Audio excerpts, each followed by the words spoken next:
Good evening, everyone. And you can see my camera is a little bit different today.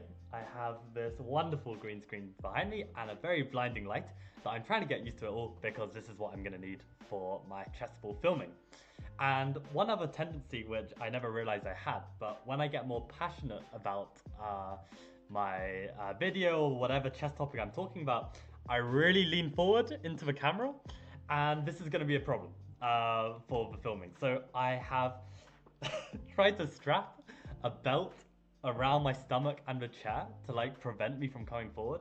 But even so, I'm really bad at like just keeping my posture still and like presenting like a normal person. So this is something I need to work on, and that's why I'm gonna practice this stream. My back already hurts from the good posture. Like, this is why you should, improve your posture young, because then when you make chessable courses, you're not gonna, your back's not gonna want to die. But okay, in more important news, I wanted to cover the second half of my tournament at the weekend, my online tournament. We had a look at the first 5 rounds, and we have another 4 rounds to go, I believe. Or no, we've got 5 more rounds to go. So to recap what we learned last week. Also, welcome Josh. Good evening. The setup looks good as well. Thank you.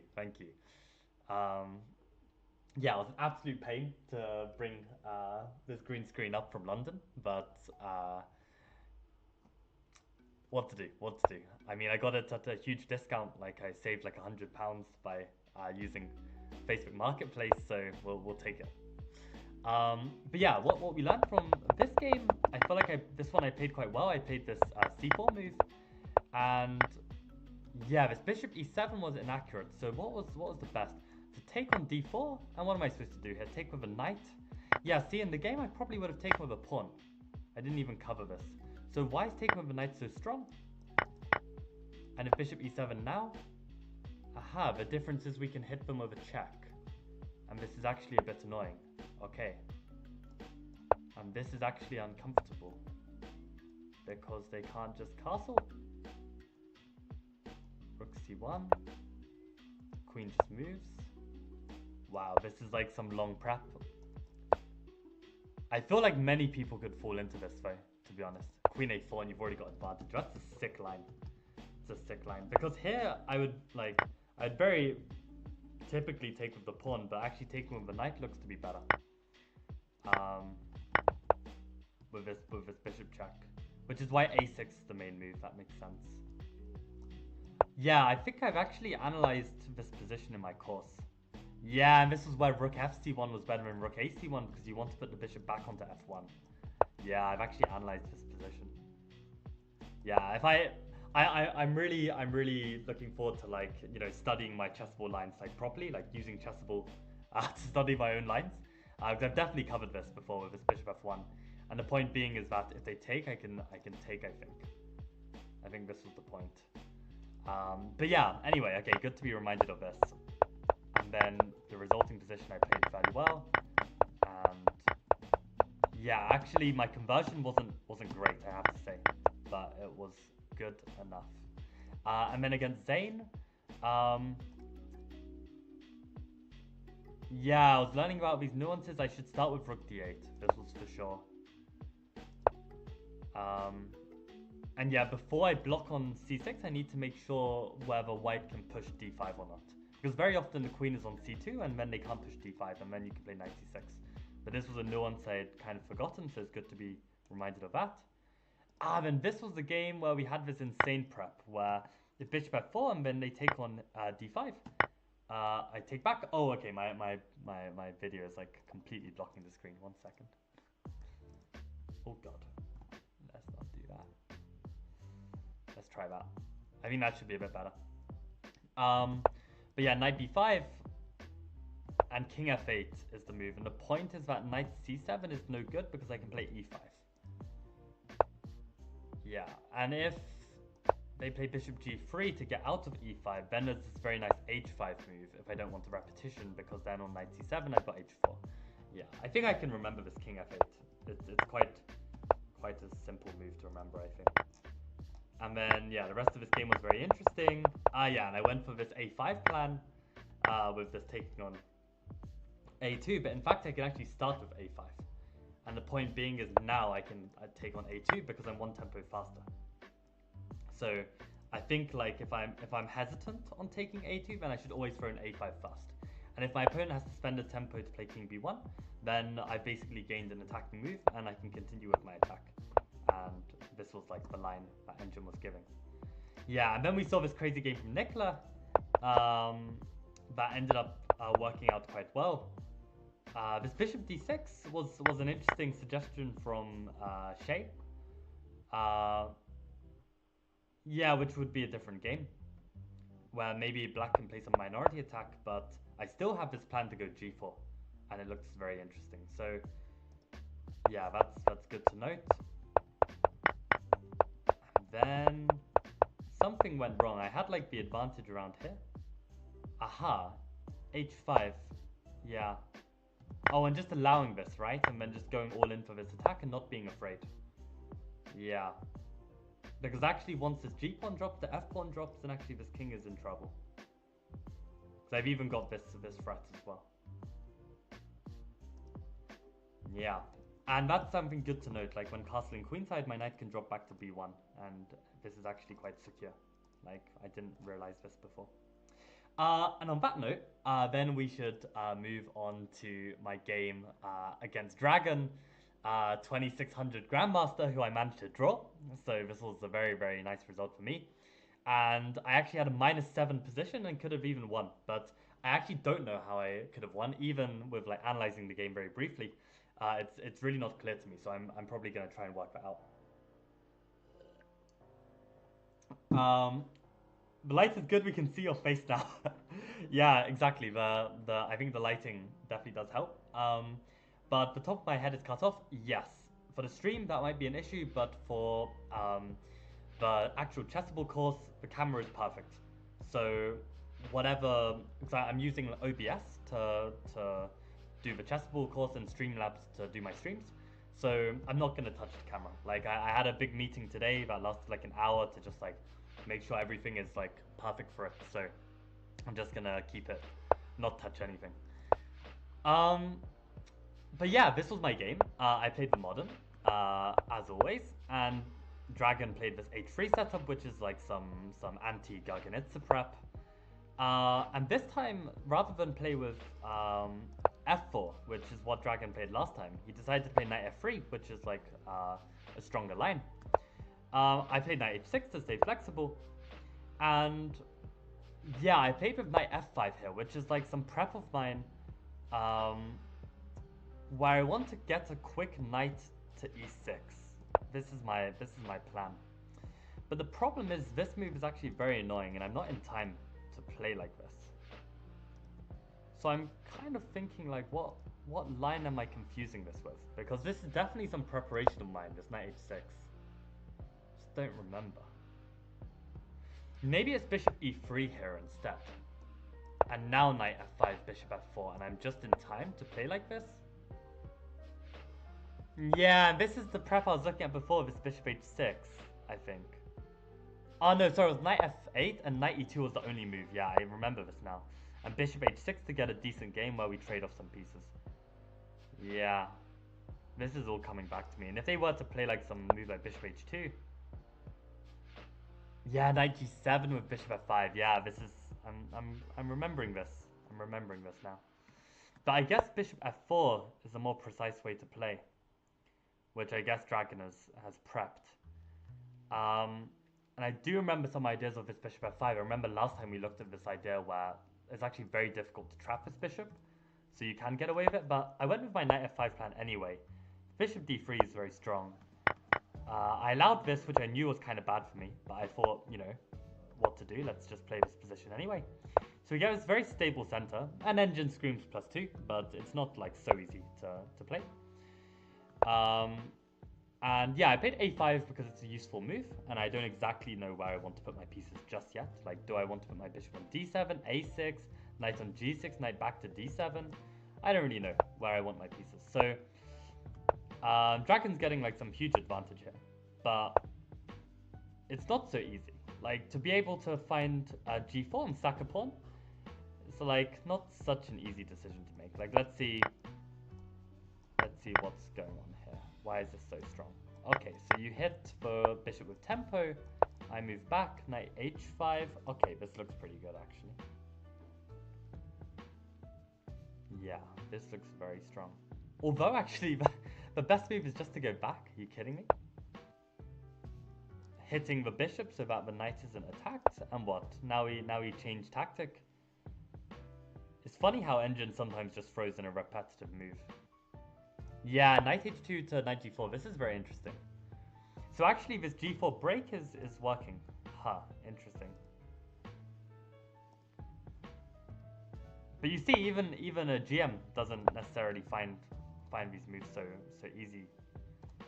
And maybe then it's worth considering how to play with this bishop f5, actually. It's wild to me that Engine is literally saying bishop d3 is good. So maybe this is the way to play. When white plays bishop f4, I can't really play this line with knight f5 with tempo. So better just play with bishop on f5. This is probably good. Okay, good to note. So anyway, we get this position. Dragon misses a win, I guess. And yeah, I basically wanted to play with c5, but I was very afraid from like previous, games that I've had, where white might be able to stack on d5. Like I really wasn't sure if like we got a position like this whether white could play this. I was really worried that dragon might go for this. My king is in the center. It just feels very loose with this idea coming, and white is winning except for two moves, which I guess makes sense. Okay, my rook is hanging, so I guess I need to do something. But let's say I were to play rook c8, then this is actually losing after e6, right? So my fear of this position was justified. So that's why I played bishop c4 first, to stronghold the d5 pawn.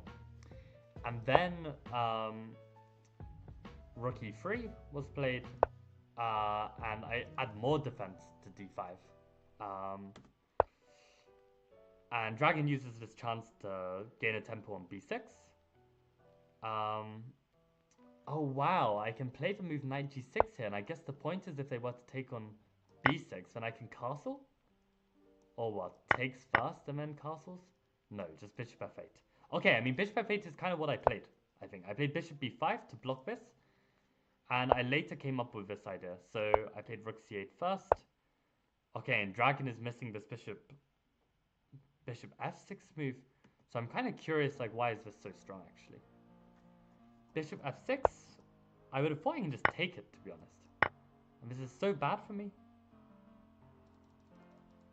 So I can't play knight h7 because then they take this pawn. Maybe that's the point.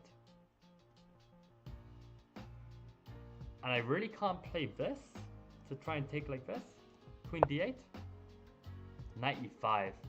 Now this is so hard to play for white. Like, you really have to be very strong intuitively. Yeah, and then you need to find knight takes d5. Yeah, this is tough. This is tough. Especially for Blitz to have the confidence to go for that. It's not easy at all. So yeah, dragon has this motif again and again. So actually I guess that's something interesting for me to remember, that I should be careful with opening up this file, because even though the pawn is like a weakness, if white can like stack, I might be in trouble. So then I find this knight g6 bishop f8 maneuver finally, which was nice, and I get in c5. And I was very proud actually, because like these last two moves I played like back to back, like instantly, right? Like bishop f8 and c5, and yeah, I felt like dragon started to like stress a bit, right? He spent 10 seconds here, so I kept up my speed. I'm even taking over now. Okay, and then I give up my advantage because I'm not a GM. I don't really get these engine moves. Maybe queen c6 makes a lot of sense, right? To try and like improve the position a bit more first. I guess that's the point, right? Maybe they can never take on c5 because that only improves my position. I don't even know how do I take back. Probably everything I take back is good. Like, okay, b takes is best. Okay, yeah, and probably covering the square for the knight is really important. Maybe that's just a very strong square. But by taking, then the knight gets a good square. I put my bishop back on c4. And I improve my other bishop. yeah, I played this to gain a tempo and just get off, get off the dark squares. Remember, like the other day, I don't know if I covered the game, but basically I lost the game where I kept my rook on a dark square. So this was like my logic: keep these pieces on light squares, avoid this bishop, and then yeah, dragon stopped my plan to just push forward. So I played rook b8 because it might be useful.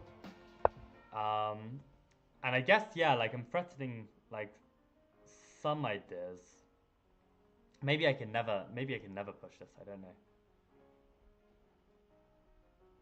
But yeah, dragon puts a stop to it anyway with knight c2. And I keep the bishops on because I have the bishop pair and I felt like my bishop is a stronger bishop. But then I actually did take because I felt like I would be able to make use of the c file better.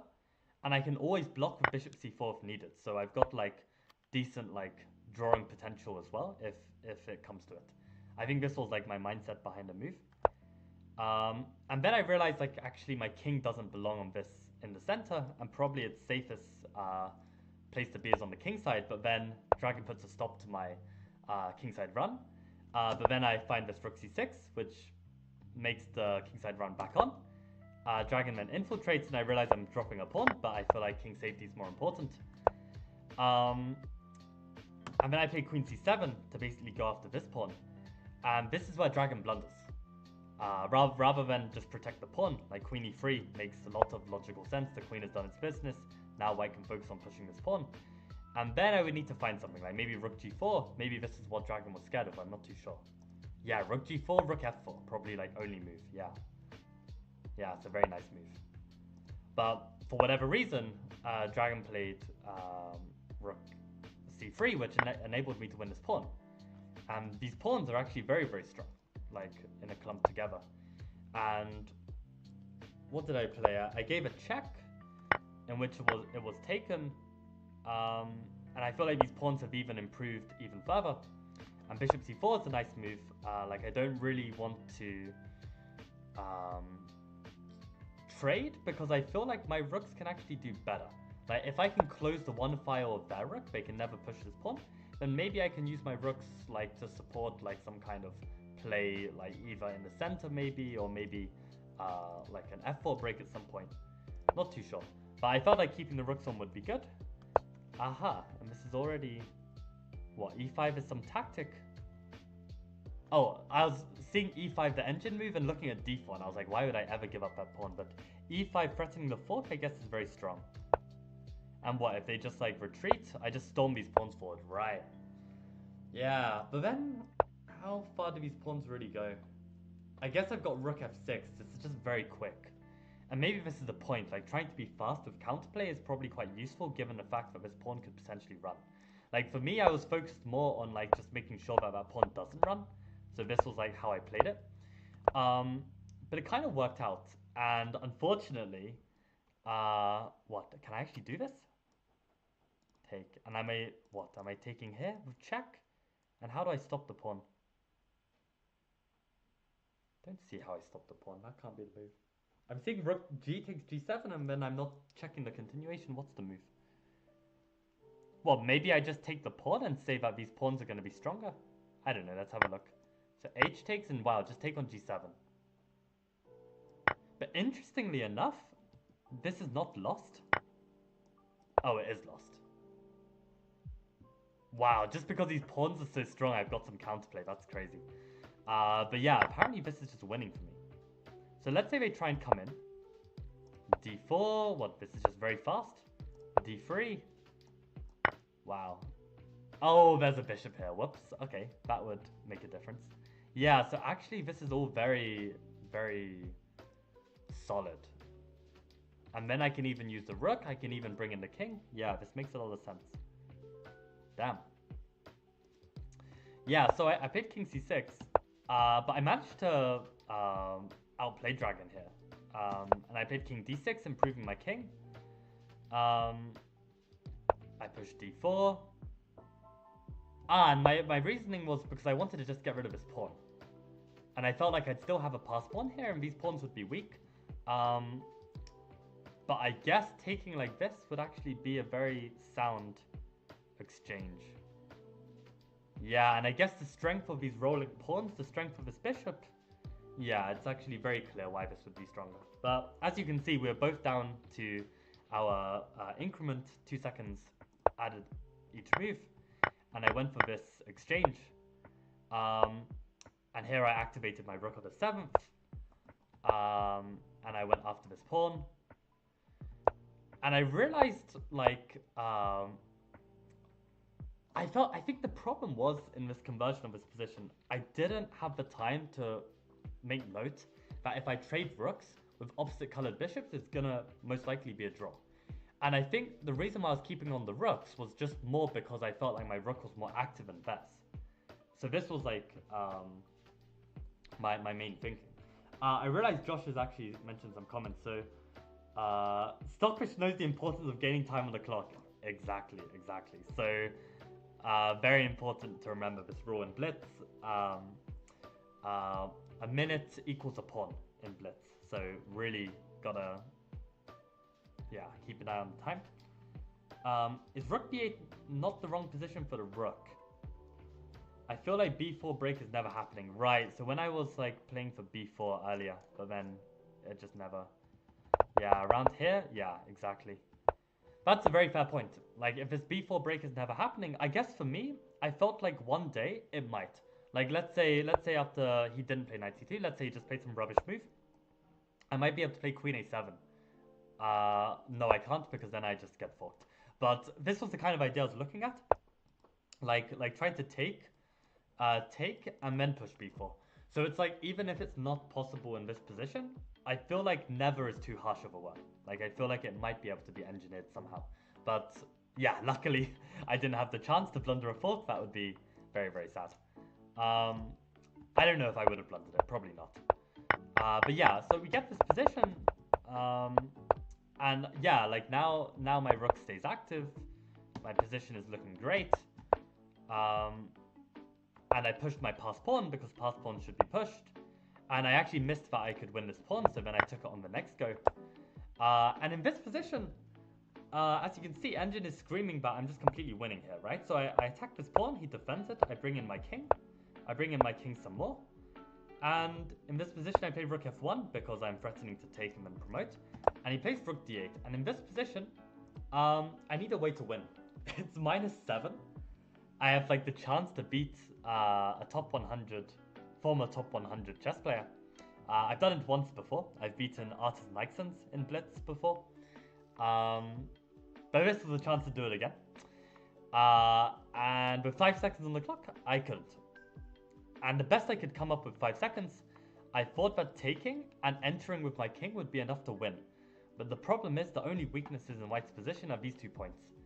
And there's no way to actually zugzwang him into winning this. Like, I really thought, let's have a look at this first. So bishop d6, king c2, bishop e5. And why can't I actually play this to win? Is this not a zugzwang? Bishop d3. The problem is he doesn't have to defend this pawn at all times, so he can just shuffle anywhere on this diagonal. I see. Yeah, he doesn't have to move the king. If he had to move the king, then this might be something. Although bishop c3 even is a strong move to cover this. So yeah, trading of course was completely wrong, and the reason why I traded was because I didn't have a clear picture about, you know, entering the opposite color bishops would be a draw. But at the same time, for some reason I was seeing some ghosts. Like, I think I wanted to keep the rooks on as well, but I just didn't know what to do. But I should just play this and then try and win it another way. So let's say he goes back. How am I actually winning this position?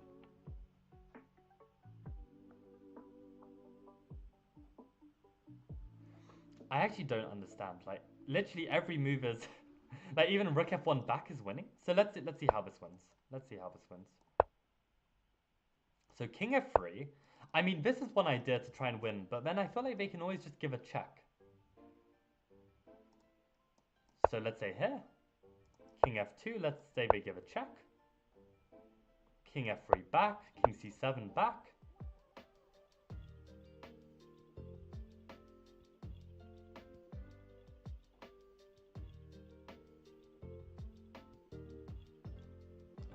don't understand. So it looks like this is a maneuver. Ah, defend the pawn with your bishop so that you can then use your king, I guess, to come around.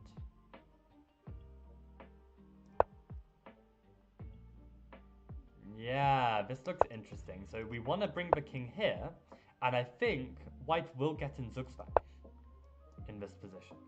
Because you can go back here, and then probably I just need to play king a2. And how does white defend both of these points at the same time? While also defending the rook. This was the play. Yeah, with 5 seconds on the clock, very hard to spot this. Very, very hard to spot this. But I mean, I reckon the thing is that white didn't have any active plan, right? So if I had the whereabouts to like keep the rooks on, I could have like made some shuffling moves that don't really have much purpose, try and gain some time, and then try and find the winning procedure. But yeah, it was just, I didn't have enough time to really think about what, find a scheme, right? And this is the thing with endgames, like if I had like this position in classical, I think I would 100% win this, even against a GM, because I would have the time to think carefully, okay, what's the scheme, and then follow the scheme. But if you've got no time to find the scheme, then it's very, very tough. But yeah, still, I thought this was a really nice turnaround, a really rich game. Okay, Dragon missed some chances to win it earlier, but these are really like findable only in classical or just by using Stockfish.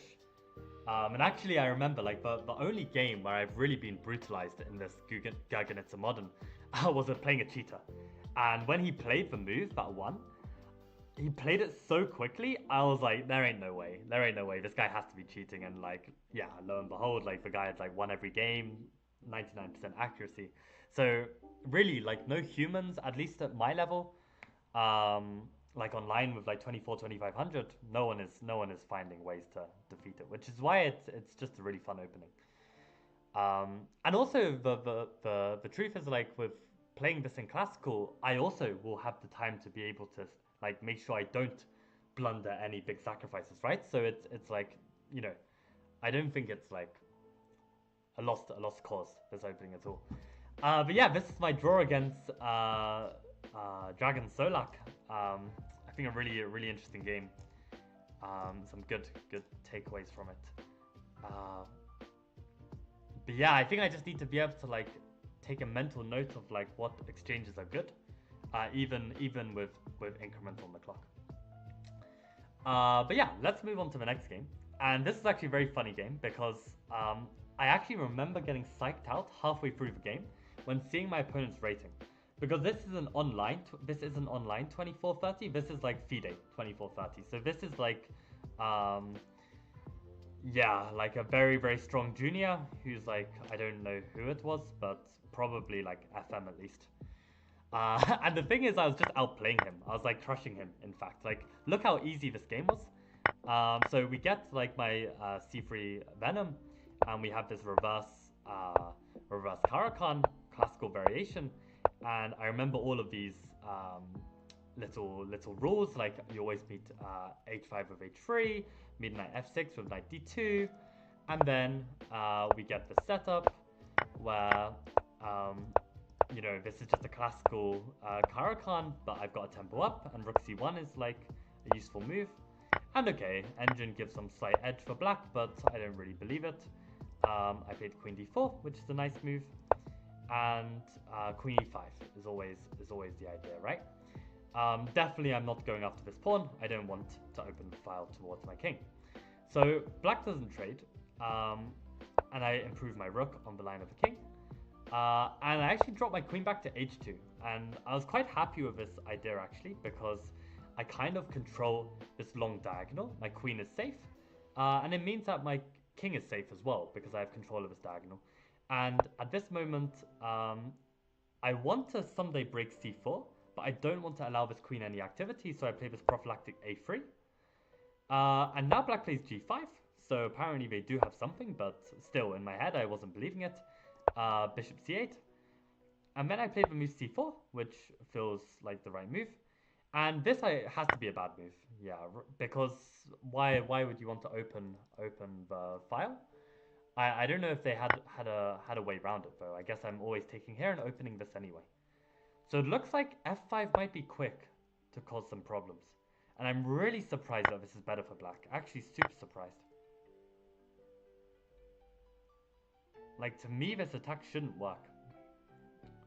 So this is quite fascinating to me. So actually, what point did I start to lose the advantage here? Right, around here, my position is still equal, and rook fd1, I'm just too slow, and the queen doesn't belong on h2, because this attack is just maybe too fast, and the queen becomes vulnerable. Very interesting. So I have to play c4 immediately, and if f6 now, then I can just take. How is this only equal? Like, okay, because we get this exchange. I would be happy to play this position all day long. I think the weakness is here and here. I mean, I feel like I'm doing slightly better. Maybe black can argue his pieces are more active, but I would prefer this with white, I think. The knight is like such a nice go on d4. Yeah, I don't really understand.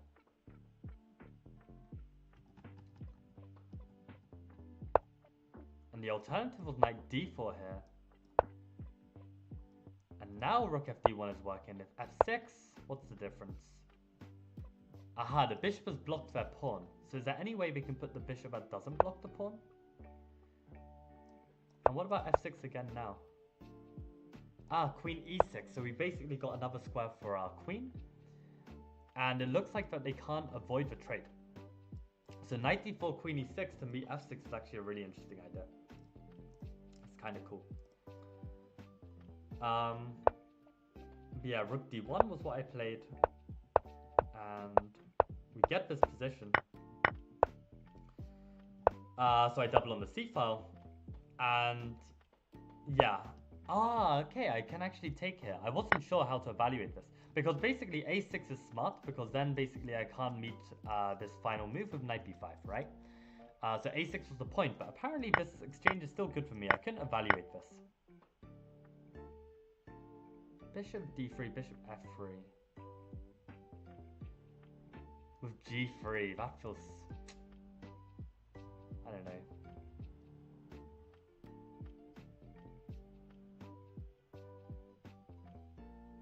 I would probably just play bishop d3 and just try and take this knight. Is this really such a bad exchange?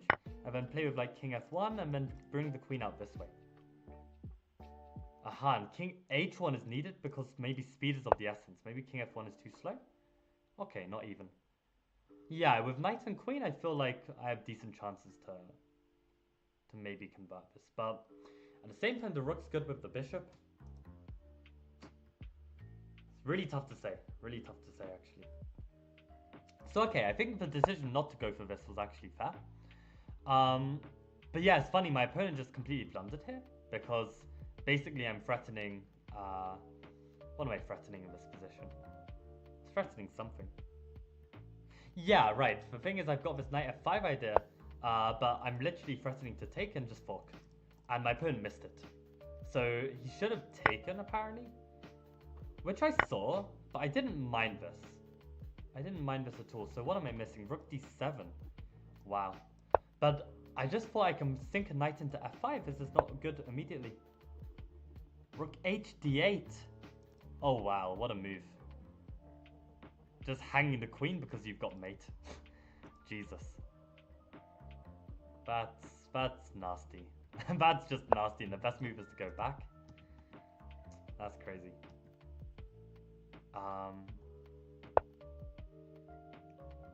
Yeah, but he just missed it, right?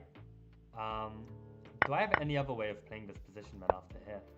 I guess I can play with b4. This looks like quite a nice idea.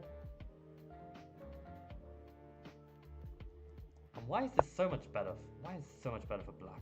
I don't really understand it. Maybe my queen is just super offside. Can I play like queen h3, queen f3 and come around this way? How is knight g3? Are you kidding me? Oh, this is actually kind of what happened in the game. This is kind of what happened in the game, unbelievably. Right? Like, my opponent literally spots knight g3 here. But it's not really that good. It's only bad if I take it, right? And I was trying to make this work. I was really trying to make this work, but I just couldn't evaluate it well enough. I guess the thing is I'm a piece up now, so I guess this is just good. And now I can take, that makes a lot of sense. Or I can even just retreat the bishop. Yeah, just get rid of that queen. That would have been good. Instead I play it like this. And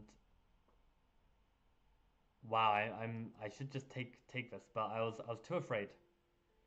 I kind of was just like happy with my piece advantage already and just wanted to just make sure that my king is safe and solid. And then I played this king h1 idea to try and get my queen out. So I was doing really, really well here. And in all honesty, I missed the pawn, but I also felt that, like, once I played it, I was like, I don't mind if he takes the pawn, because I felt like this weakens his king. But I just didn't play this position so well. Like, it was harder to attack his king than I thought, and actually he had some potential to attack my king on the 7th. So maybe I should just be more brave and just go for this. But at the same time, he can check, and then why can't he just take here? Yeah. Ah, and I've even got this check. Okay. And now this makes sense if I can get a pass pawn. This looks really strong. Is that the point? I would have thought h5 looks good, but maybe then I've got some back rank problems. Yeah, this is a little bit tricky. Like, I think my decision then isn't so bad to just, like, trade and just stay a piece up. But maybe there's a better way I can play this. I think rook 4c2 is actually a really nice looking move. I mean, maybe it's a little bit too slow, that's the problem. Yeah, that's the problem. So maybe just trying to get my queen out is good. It's tough to say. It's really tough to say. Because this is a double threat, right, as well. And now rook e4 and just trading a pair of rooks. Like, it's really hard for me to gauge this. Yeah, and I thought cementing my bishop had to be okay. But then I think this next move was a mistake. Yeah, and I give up the advantage, some of the advantage here, because the problem is now g3 is weak, and I also weaken these dark squares, so it means, like, actually there is potential for an attack. And I think had I just kept, I was just so annoyed that my queen is tied to the defense, but maybe I can, like, I don't know, play something awkward like this, I don't know. Or even just, like, say, it's not the end of the world if he takes, although it kind of is, I don't know. This position's so tough.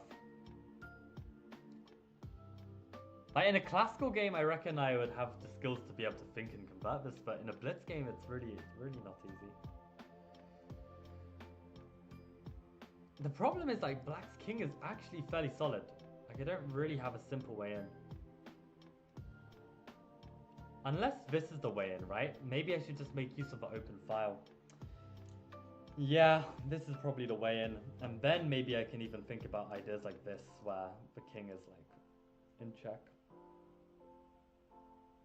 This makes sense. I think this would be the way, right?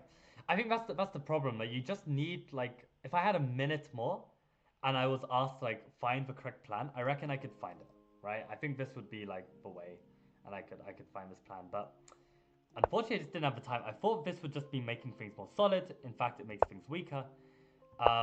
He is the one to take the file first, and yeah, I guess I should take.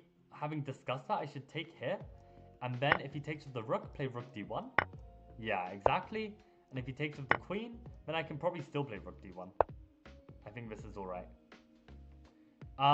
But I really chickened out. You're gonna see. Like, it was kind of shameful, to be honest.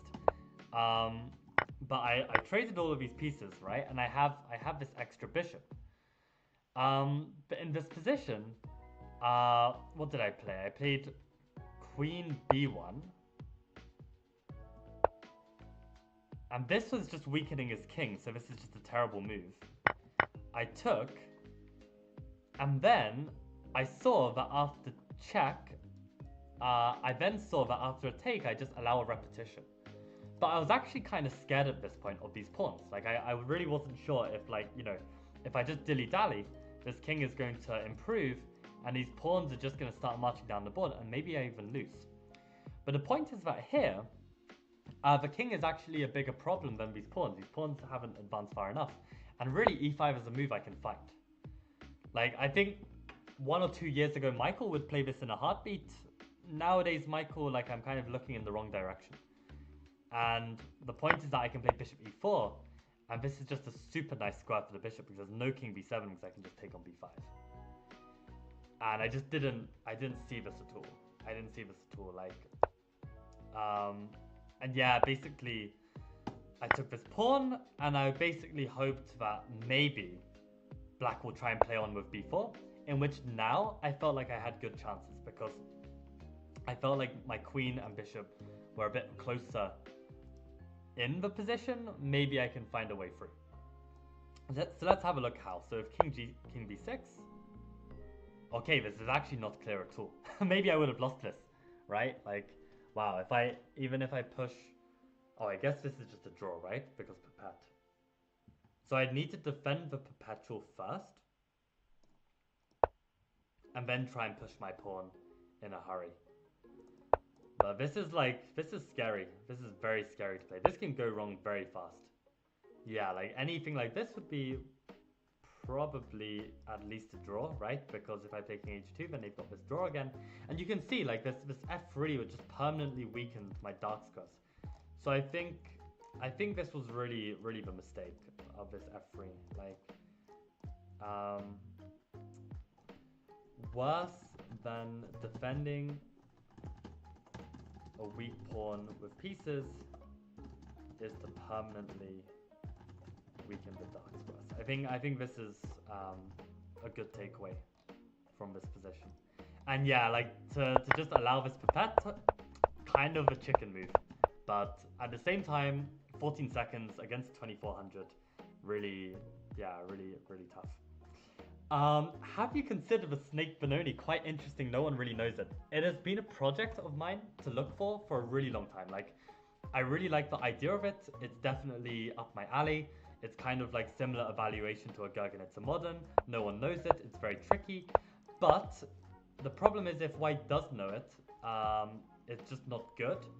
And I always felt that I like my bishop on g7. It's like my best piece.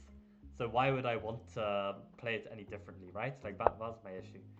I think this is the point, and then you play bishop d6 here. This is snake Benoni. Okay, the evaluation is probably worse than a modern Benoni, but I mean worse than a Gurgenitsa. But you can see here, plus 1.5 for e4, and suddenly the engine drops right down and doesn't believe that this is like plus 1.5. But unfortunately, I just don't know the position well enough. Is the point to play bishop f8 and d6? In which case, why would you not want the bishop on this diagonal? Like maybe your king is slightly more solid, but I don't really like it. Like what? Lucas, sell it to me. What is that to gain? What is that to gain? And I see e5, fe5, queen e1. Then queen takes e5 is what I would play. Where was this? e5, fe5, queen e1, and then queen takes e5. Ah, nice, right. So then basically, you cover this this perpet. But wow, this is even not so clear. Jesus. And then you've got to be absolutely terrified of this. I mean, my instinct here would be to play g4. And wow, I'm even worse here. This would be my instinct to try and get this passer.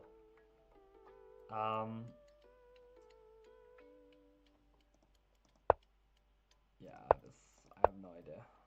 I have no idea how this works. Probably I play this. But the annoying thing is the bishop is going to get harassed, maybe. And this is just losing. Huh. So what do I need to do? Involve my king? So how is this still a draw?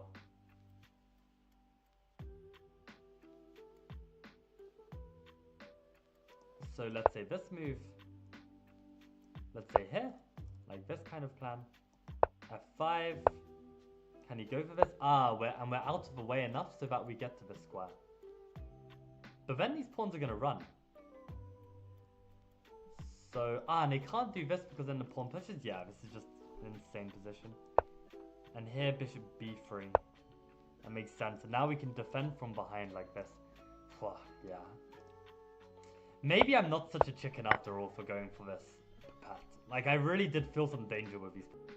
Um, yeah, very tricky, very tricky. Yeah, Leech's engine weird as always. That is true.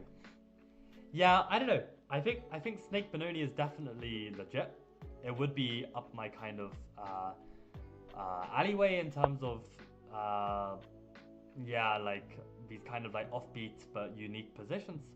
But to me, I just love the Fianchetto Bishop so much in the Benoni, I can't ever not play it. So yeah, I think that's why I never do the Snake Benoni, because I can never not play a Benoni when it comes up on the board. So yeah, this was my draw against the 2400. So two games where maybe I could have pushed for more. I mean, I literally was a piece up, but okay, piece up against a strong player, it's never easy. Also, what I'm realizing is this bright light, it actually makes me more fatigued. Like I think I can see it out the corner of my eye, and it kind of gets me more tired. So I'm actually, even though like I've adjusted, I'm gonna see if I can make it a bit higher. Actually, I'm gonna see if I think like yeah, I'm gonna try this because basically I'm gonna have to be filming like many hours of footage, and definitely I can't be getting tired after I don't know 45 minutes of training. Um, so okay, that's a bit better. Maybe I can even go even higher. I just get it completely out of my peripheral vision. The only concern is whether uh, the lighting is not going to be as good. Let's do that. I don't know. Has my lighting got considerably worse, guys? Can you actually tell that my lighting is worse here? Because I think this is definitely easier on the eyes for me, in order to like not get like blinded. But I don't know. I never faced Snake Benoni as a default player and learned Zero Fury against it. Right, exactly. That's the benefit of it, and I think it's definitely a cool idea. Um, is there too much shadow on my face? Okay, I'm gonna take. You know what? I'll play around with it tomorrow. I'll leave it. I'll leave it like this for now. I think this will be fine. Yeah, my table's really old as well, so like when having to move it for the green screen, like it started to fall apart a bit. So hopefully everything just holds up. But yeah, I think weakening the light squares was, dark squares was a big problem. Um, the opening, I think I played it quite well. Managed to outplay him, even though I had some concrete issues in places. Um, yeah, and I think this decision was a good decision as well. So like, I played a very safe game, and I think I can be proud for that, because I think in the past, like I will have played more riskily and even lost such positions. So I think, yeah, I can be happy with how I handled it. Now this game is against my third student of the tournament, and this is my student Caius. I always flip flop between what I'm calling him, whether I'm calling him a training partner or a student. But since I'm organizing this trip to Turkey for a select number of my students, I now consider Caius my student, as much as he probably hates it. But this was his line against my C3 Phantom, and he reckons that he's refuted it. I don't think he has. And his idea is to play G6 here. I mean, plus point 7, I don't believe is a refutation. Uh, but I mean, okay, probably like he's saying in terms of like the plan, like he seemed pretty confident with like his position, which is fair enough. So let's see what he's got to boast about. So bishop f4, played knight f6 here, I played e3, so everything looks to be okay. I even played h3 here just to make sure that my kingside is fully safe from any ideas whatsoever, and just make sure that my king has the square, my bishop has a square, just a useful move. And here queen b3 is already a move, and I was considering it, but I didn't really understand it, because I feel like they could play bishop f5, and the point is the knight is hanging. I thought like they could play rook b8 and come down, which would be a problem. Like if I had to play like queen a6 or something, like knight b5 b4 and stuff is working, but of course the knight is hanging. So actually, therefore, it's not so easy. to play this. And knight a5, queen b4. Queen a3 is probably what I would play. This is interesting that Engine likes this. Why is this so good for me? Just simply castles? I feel like this is slightly dodgy. Bishop e6? No, it's not good. What's bad about this? e4. To me, it's not clear that it's worth giving up the bishop pair just to have this weak pawn. But I guess the point is it is going to become weak, and we can try and challenge it, I guess. And it's not so easy to play b5. Let's say they play like a6 or something to play b5. It's already some problem. This looks like some kind of Grunfeldy type position. b5 here. Just push all these pawns forward. Yeah, the problem is this just isn't my style. Like, it just feels a bit too loose for my liking. I guess like if I can create a pass pawn, then this pass pawn is just going to be strong, right? With all of these remaining pieces to help carry it home. Guess that makes sense.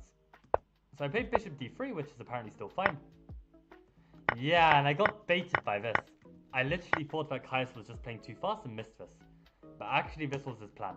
And you're going to see the wrath of Caius's combinational play at times. And here I should have just ignored it. But I think this would have still been fine, right? Even with e5, I think this is alright. Just trade some pieces. What's the big deal? I reckon I could grind this position for many moves. Seems alright to me. Just keep all the pieces on the board. I think it looks alright. Let's see how Engine converts it. So let's say I'm curious what happens if like black plays like a slow suboptimal Engine move. Okay, they're just losing the pawn. That makes sense. So let's actually defend the pawn. That would help. And yeah, knight d5 to come back to d4 makes a lot of sense. And let's say they put the wrong rook to c8. I just want to see like what's the typical way that white would actually secure the win. Queen b3 hitting this. Let's say they just played b6, and I guess this would weaken too many squares. Rook fd1. Yeah, it seems like the position is just quite easy to play itself. And let's just play a move like king h8. Let's see how the position develops. At a3, bishop b5, and a timely e4. Okay, so e4 is a break that we need to consider. Takes knight c6 is an interesting idea. Rook a c1 improving the rook. Yeah, this play makes a lot of sense. So I got greedy. I missed this idea entirely with e5. And I thought just trading everything would be fine here. Which I guess it is. But then Kai's found this interesting knight c4. And the problem is I can't take this because, well, I can, apparently. And just play this position, where basically I lose the piece back, and I also lose my pawn, so that's why I couldn't play it. But actually this position is apparently a slight edge for me, which I guess is because... I actually don't know. Maybe this pawn is weak given that I'm controlling this diagonal. Maybe that's the point. And maybe actually the black king is kind of weak now that they've got these weaknesses. So maybe for these two reasons, white is actually better here. But given the fact that I thought that I was still like better, right? Like I won this pawn, I thought like Caius was just being fancy, and I played queen b3. With the point that, you know, if the knight has to retreat, then I basically just like secured my position, ready to castle, ready to win, right? But then he hit me with knight b2, and I was just like, oh no, this is not good. And unfortunately, I don't even have a way to damage control because my position is just busted. Because even after rook c1, which looks like I'm almost securing the position, knight a4. And I just don't have a move here. Like, king d2 is not working. I just don't have a move. I can't block these pieces. So it was a very nice play. Who is Caius? I've heard him in one of your vids. Yeah, so Caius is a 13-year-old boy who lives like a 10-minute walk away from me. He is Unfortunately for me to say, the number one player in Loughborough. And I can see that actually it is worse for my liking, so I'm gonna bring this back down. I'm gonna see if. But yeah, Kais is very strong. He's like he's like 2100 ECF, 2000 FIDE, almost 2000, almost 2000. Um, and yeah, he recently hit 2740 in bullet, so definitely, yeah, I think this looks better for my lighting.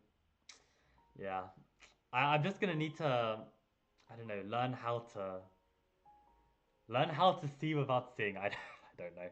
I don't know. I think I'll just need to break up the videos and take breaks. If I'm gonna film this course.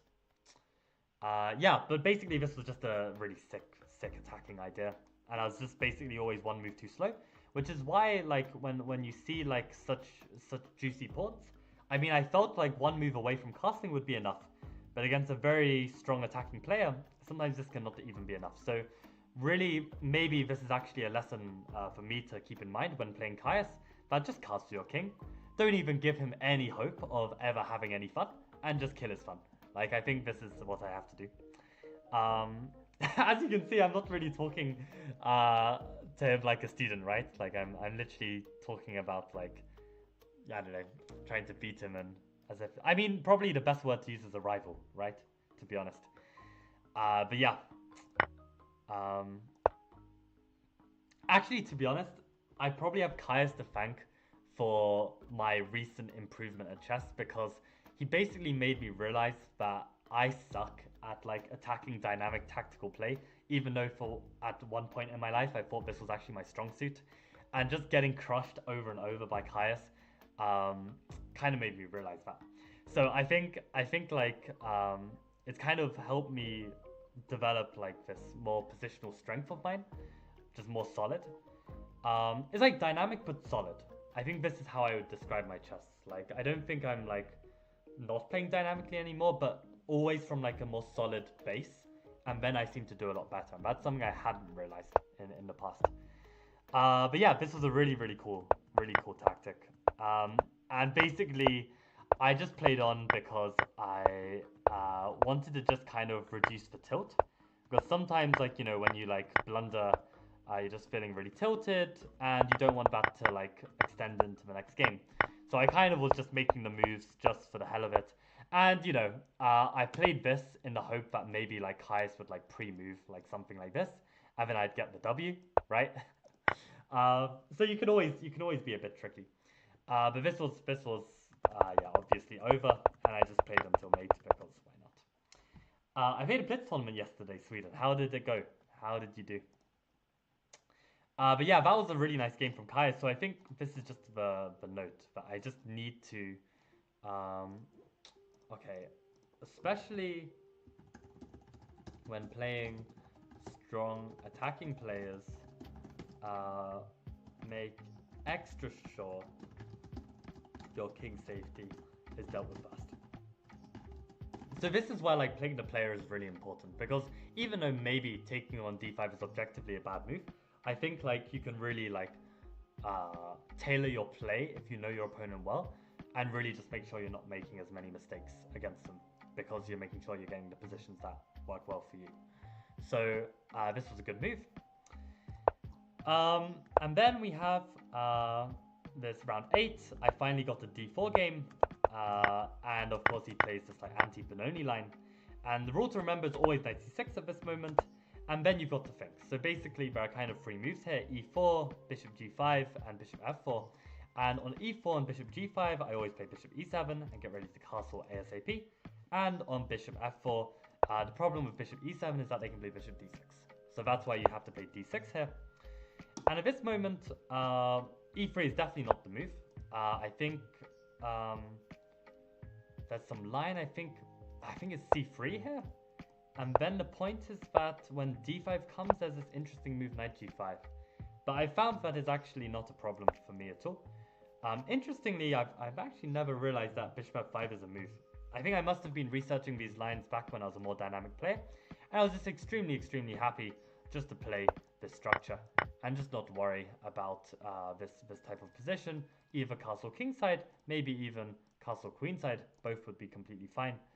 But even this bishop f5 looks completely good here. Like staying on the outside, making sure this bishop never targets our king, just playing bishop e7, just looks like a good position to me. But e3 was definitely not correct, and I can get in d5. And actually I'm curious now, why is knight g5 not as good objectively? Okay, it's basically the same. It's basically the same. Bishop e7, queen d7 is all good. Is all good. So I managed to take over a bit in this game, I think. I activated all my pieces, again just making sure my king is safe.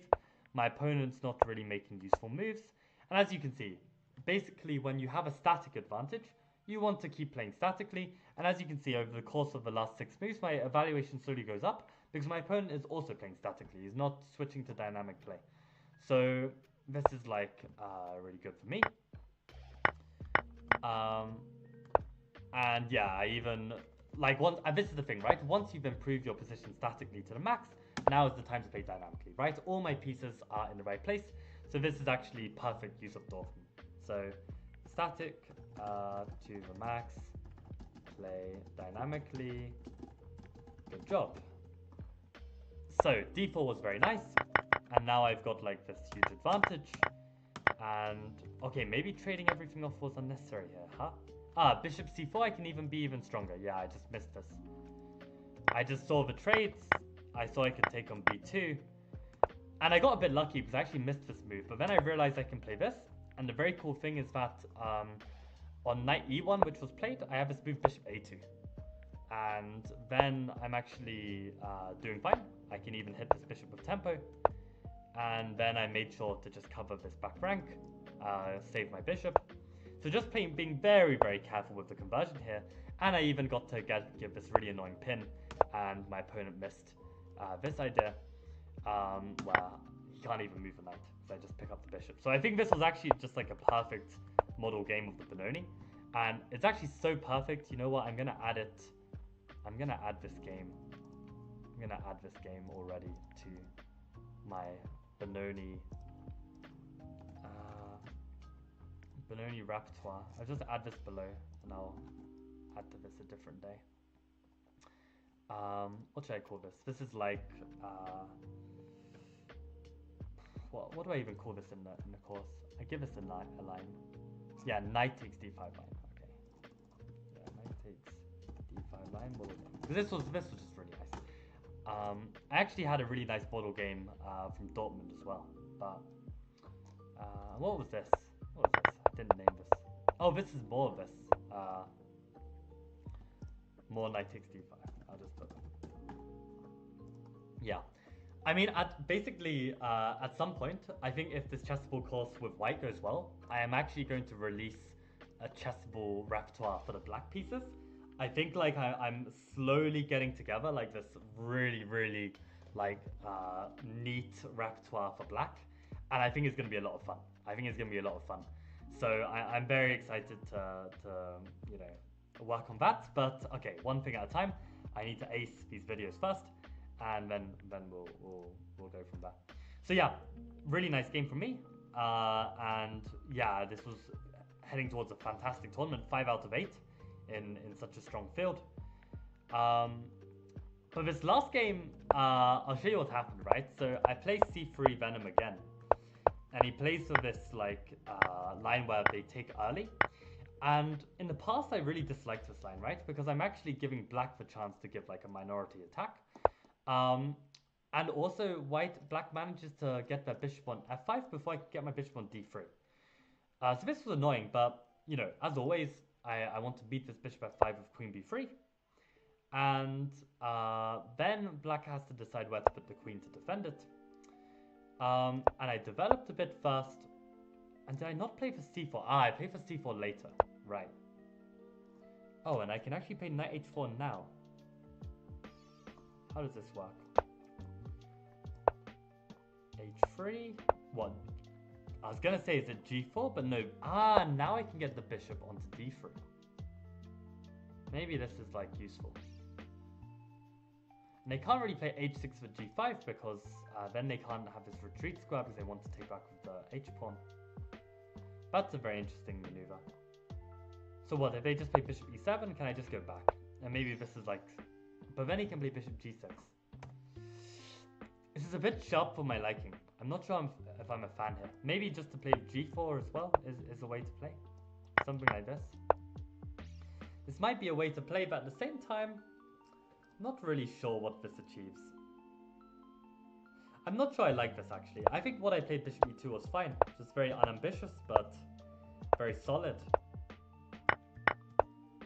Yeah, we had these exchanges and eventually I played for c4, which I think is the right break to make given that the queen is slightly vulnerable in the c file. And I get this isolated pawn position, but I just trade it off really quick. And the funny thing is that you might think this is like the most equal position ever, right? Like equal pawns, equal pieces. But the point is I have the d file. And whenever you get a symmetrical position, as soon as you've got like a slight like edge, then you can really like really grind this out. So I play this fancy threatening checkmate move, and this queen g6 is just really bad. And I also saw that, you know, on f6 I'm able to bail out with taking on d8, so I'm not gonna just like lose material or something. But queen g6 was played, which is exactly what I wanted to see, because now he creates like a permanent weakness, right? This pawn structure weakness. And I bring a rook to the 7th, which I presume would be correct, yep. And now he tries to involve his king. And this is why I wish I was better at tactics. Like, I could just take on g7 and then life would be good.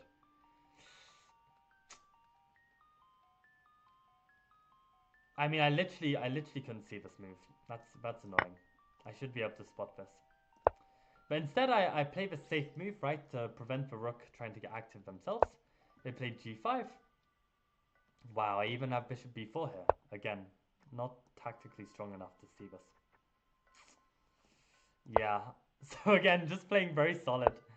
And then I went for this. Yeah, and I was thinking actually his plan was to play g6. But then I guess maybe he saw that actually I'm the one who's threatening his bishop b4, and I don't know if I would have seen this, to be honest. But now at least I knew that I could win a pawn. Like this. And I wasn't so afraid of this because g3 is the move I want to play anyway. Like, you want to put the pawns on the same color as the bishop around your king so that there's no activity of that bishop. I got my pieces out, and I felt like this was fine. And here I just didn't have enough time to really come up with a scheme. Again, I'm down to like 20 seconds, and this felt a little bit difficult. And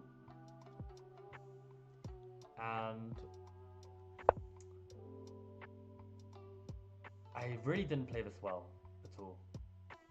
And I think what I should have realized is that what is my strength in the position? And the strength in this position is my majority, right? So I really should be trying to make use of that. Although it's interesting to see that h4 is giving up a huge advantage. So actually, that means that maybe the plan is I need to try and win this somehow. So let's say they come here, force, oh, that just, oh, I could just trade here. I could just trade rooks. And again, understanding, like, now when I see it in like a relaxed environment, I already know subconsciously that I want to trade rooks here, because when you play a minor piece endgame with a pawn up, this is much more chances to win than with rooks on the board. But in the game, I don't even know if this was clear. I think I was just kind of like, you know, just in a state of flow with 20 seconds and not able to think, but this is annoying, really annoying. Like, rook d2 would just be a game winner, probably. Yeah, and then, like, my thinking was actually this pawn is kind of weak, so I want to put my bishop on f2, but it's so unambitious, right? It's so unambitious. I literally just put my bishop on f2, like, sure, he was able to attack it, but I shouldn't even give him the chance to attack it, right? And actually, yeah, this play is just really shoddy. Like, it's really not doing anything great. Like, maybe I tried to get active somehow. And yeah. Oh, God, this was brutal. But this is exactly what I mean. Like, I think happened once earlier this tournament, and also in another game of mine, I basically blundered not a similar tactic, but also to do with the fact that I had all of my pieces on dark squares, and my opponent had a dark square bishop. And yeah, obviously now I'm completely lost, right? Because they've got this tactic where, yeah, okay, if I take the king, take the rook, then I lose to this fork. And I don't have any chances of a draw here, because if this pawn, well, if it was like this pawn on h5 and I was able to trade this pawn, like let's just give an example, right? Like if the pawns were like this, right? Then in this position, actually, maybe I could consider, okay, it'd need to be something like this, actually, something like this. Actually, I don't even know. I don't even know. Yeah, this is still lost. Because the point is, I was gonna say, like, if we can get to this position, then it's a draw, right? Because I can come to the corner and the pawn is on the wrong color. But yeah, no chances of this. So I just had to hope that I can somehow survive this position, but it's very, very difficult. And the problem is, like, yeah, his king is too active, my king is too weak, and I stood no chance in this position. I don't think I had any chances here. Yeah, and I went in to lose with no chances really. I don't think he messed up. Yeah, it's just over. Yeah, so maybe actually, to be honest, I shouldn't even sack here though, right? I should try and queen maybe, and just play out this position and try and get an immortal rook position. Like hope that my opponent like accidentally, like carelessly plays like some, I don't know. I don't even know how they could mess this up, right? I don't know how, but maybe they could accidentally put my king in a stalemate. But yeah, basically, I think I actually played this game pretty well. Like the way I played the earlier game, the way I managed to put pressure in the equal position. Okay, again, if my tactics are slightly stronger, I'm seeing these kind of moves. Just wasn't on my radar. And I think this position was good. I just need to be a bit more critical in endgames, a bit more direct. And I think this was kind of like the kind of story of this tournament. I mean, the last tournament was about king activity. I think the story of this one was just not being direct enough. Like against Dragon, I kind of missed my chance. Against this 2400 junior, I missed my chance when I was like doing much better. And I think I just got to be a bit more direct with my conversions, like a bit less safe, because I'm so paranoid, right, of like losing the game even with an advantage, that I end up playing too safe and then risk like not converting the position cleanly. And actually, when you don't convert a position cleanly, you give your opponent opportunity to strike back. So I think this was probably the best thing I could take from this tournament, but it's a tough balance, right? Because the more direct you play, the more prone you are to potentially making a big blunder, I think, as well. So this is kind of like a double-edged sword. But at the same time, I think some of these direct decisions, these are decisions I can make. Like in this kind of position, understanding, and this is the other thing as well, like, right? Like understanding which pieces I want to keep on the board needs to be like something at the forefront of my mind when I'm playing with little time on the clock. So I think these two things, I'll make a quick note, like be more direct in conversions, even with little time.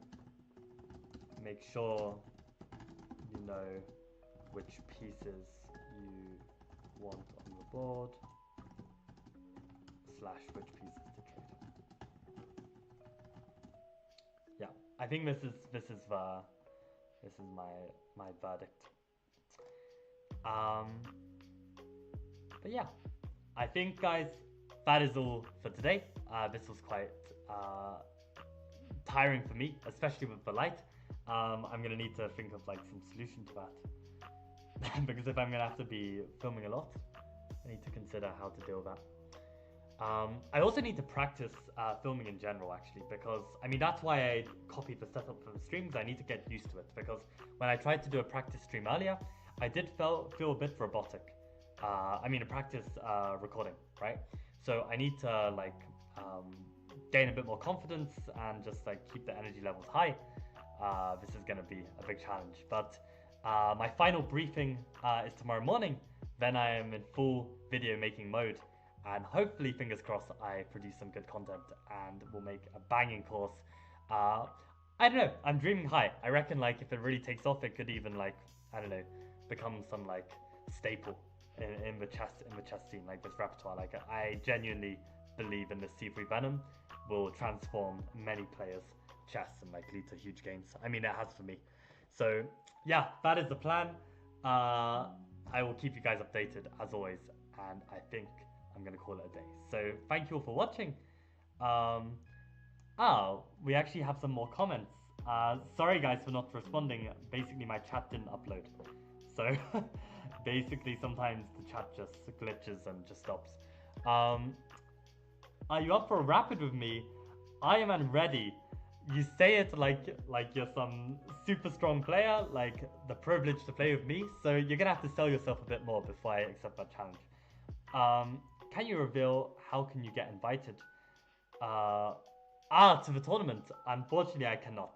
I think maybe at some point, maybe in a few months, maybe I can. But for the time being, that will have to stay a secret. But yeah, thank you for the best luck wishes, Lucas, and I guess see you guys tomorrow. Adios.